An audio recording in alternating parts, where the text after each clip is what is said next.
प्रेम से बोलिए विष्णु भगवान की जय।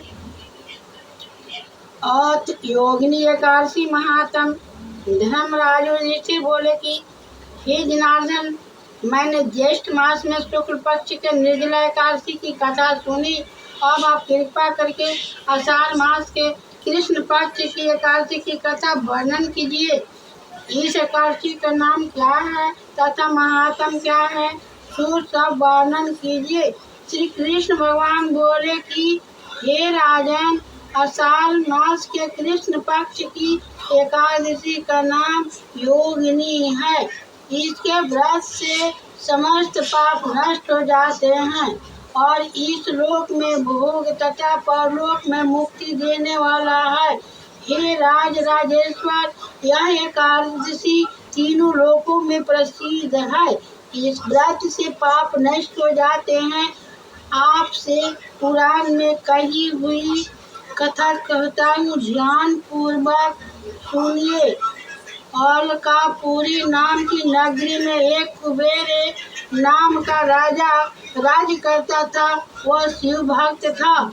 उसकी पूजा करने के लिए एक हेममाली पुष्प लाया करता था। उसकी विशालाक्षी नाम की अत्यंत सुंदर स्त्री थी।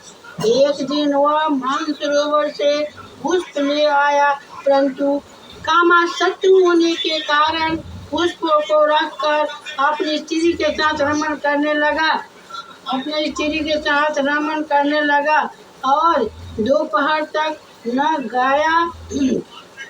जब राजा कुबेर को उसकी राह देखते देखते दोपहर हो गई तो उसने क्रोध पूर्वक अपने सेवकों को आज्ञा दी कि तुम लोग जाकर हेममाली का पता लगाओ कि अभी तक पुष्प क्यों नहीं लाया है। जब सेवकों ने उसका पता लगा लिया तो वह कुबेर के पास आकर कहने लगा, हे राजन, वह माली अभी तक अपनी स्त्री के पास रमण कर रहा है।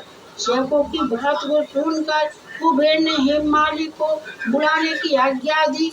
हेममाली राजा कुबेर के सम्मुख डर से कांपता हुआ उपस्थित हुआ। उसको देखकर राजा कुबेर को अत्यंत क्रोध आया और उसके आठ आंख उसके ओठ पर फुलाने लगे। उसने कहा, अरे पापी, अरे महानीच, कामी, तूने मेरे परम पूजनीय ईश्वरों के भी ईश्वर शिव जी का अनादर किया है। इस समय मैं तुझे श्राप देता हूँ कि तू स्त्री का वियोग भोगेगा और मृत्यु लोक में जाकर कोरी होगा। अब मैं दूसरे पाठ योगिनी एकादशी के दूसरे पाठ करूँगी। आप सभी लाइन पर लगे रहे।